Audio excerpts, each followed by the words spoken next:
Have you ever brought up a subject as a leader to your team and had it fall on deaf ears?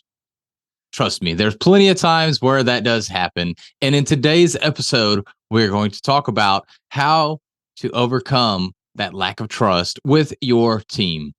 What's up, guys? This is Philip Sessions, your public speaking and communication coach, here to talk to you about all things public speaking and communication so you can be a better leader. And today we are going to dive into what you can do to build trust with your team, because I bet you've had a time or two, or maybe you haven't all the time anymore, where your team, you'll ask them to do something, you'll present on a topic, and you want them to take some kind of action, and the only action they do is rolling their eyes. And that's the worst feeling in the world as a leader and as somebody that's in front of a group that you're supposed to lead, and have them ignore you. And so, how do you go about building this trust? That's why you're listening to this episode, because you want to know how to build that trust. And really, it goes back to the fact that you've lost the trust in the first place, is why your team is doing this. You may have had them at one point bought in to anything that you said they would start doing, but after a while, they started losing that trust with you. But why was it that they lost that trust? It's because you didn't stick to your word. You didn't listen to them. You didn't take their thoughts into consideration. And too often, managers will ask for feedback and do nothing with it. They'll say, "Hey guys, what do you think about this?" And people give their input, your team gives their input, and you go on and do whatever you want it to, anyways.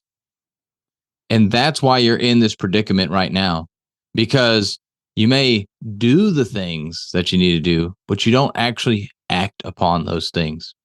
And that's what destroys that trust. So if you want to build up that trust, do the opposite of what you're doing right now. But I want to give you two things that you can do starting today in every presentation you do in front of your team. After that, every team meeting that you have after, to continue to build up that trust. And the first one, we've already been talking about it, is to ask your employees or your team members for feedback. But don't just ask for the feedback and that be done. And this really goes into the second part. So the first part, very simple, ask for feedback. But now what you do with that feedback is what's going to build up that trust. You may end up doing it right here in the meeting, where you actually take some action on that feedback of, well, hey, that's a great thought. You know what? We thought about doing this about 5 years ago, and that didn't work for XYZ reasons. Or, hey, I've actually already brought this up to senior management, and here's what they said. And so you're giving them some feedback on their feedback right away, if you happen to know that already. But if you don't, take that with you and say, here's what I'm going to do.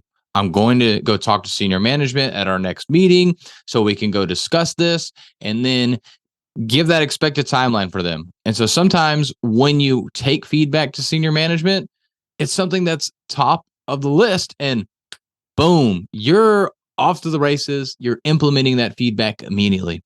And other times, there's other targets on the list, other things that are higher priority. And as employees, they understand that they're adults as well. And a lot of times, leaders forget this, and you forget this as well, that they are adults. They understand things. Yes, they can act like children sometimes. Some of the people that I've led act like children sometimes. But you have to remember that they still are an adult, and you need to treat people the way you want to be treated. And if you treat somebody like an adult, they're going to start making more adult decisions. So if you can't get something to move forward, go back and tell them why. And this is a difficult thing as a leader, letting your team down by saying, you know what, we weren't able to move forward with it. Well, tell them why. And it's not like you're throwing senior management under the bus. And you may want to say it a little bit nicer than senior management perhaps said it. Maybe senior management just totally turned it down, didn't want to talk about it anymore, and go back and give some reasons why. Think about it for yourself, because you as a leader need to communicate what senior management is saying. You, in this case, are the middleman, and you need to be able to communicate why senior management could have turned something down. And they don't necessarily need to explain that to you. because you're the manager. You should understand where the targets of the company are. And so going back to your team and saying, hey, look, I brought these things up. This one they want to move forward with because it aligns to our targets. These two, they said we can't. And then ask them, hey, is there something that I'm missing here? Because you are the subject matter expert. I may be missing something that I wasn't able to actually bring up in that meeting.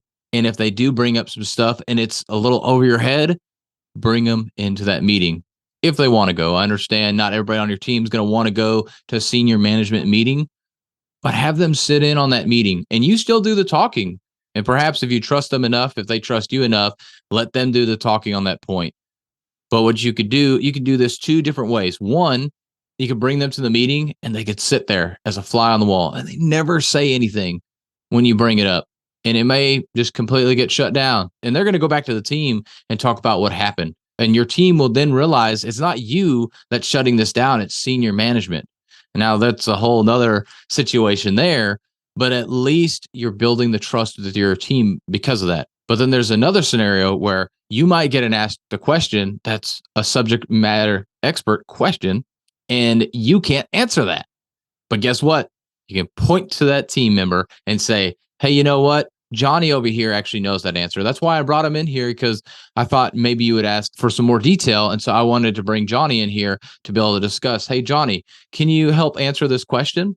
Delegate it over to Johnny. Now, Johnny can come in from the background, say his 2 cents, and then it turns back over to you and senior management, and y'all are talking again. And guess what? Again, you've built trust with Johnny now because he's in on that meeting. But then he goes back to the team and says, man, our manager sat here and looked to me to answer the question. He didn't just try to answer it himself. He didn't act like he knew everything. I was actually valued.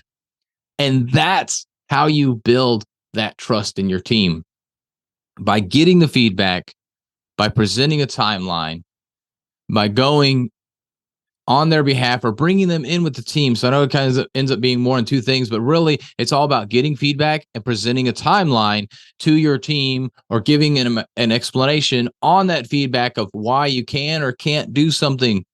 It comes down to that. They're all adults, but you need to treat them like adults and not children, and actually give them an explanation instead of yes or no, because they have a job to do. And the reason why they're giving you that feedback, because it may be hindering their job. Now, it's a personal situation.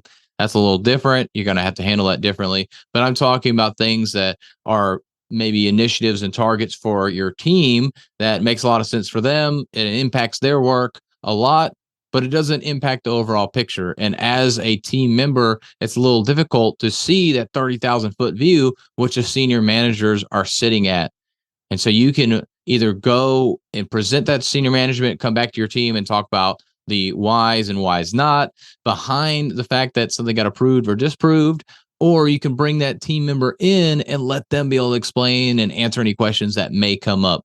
And doing these two things will help build the trust in your team again. And then they will start trusting you. And when they trust you, you are going to be such a more effective leader and manager of your team. And this will help catapult you in your career. But it all comes down to you communicating and being willing to actively listen to your team first, and then communicating to them what happens, what's next on the list for you to do with this topic, and then continually following up. And this isn't a one-time thing. This is a continual thing. You have to show consistently, time and time again, that you are doing the things that you say you're going to do, that you are actually listening to your team.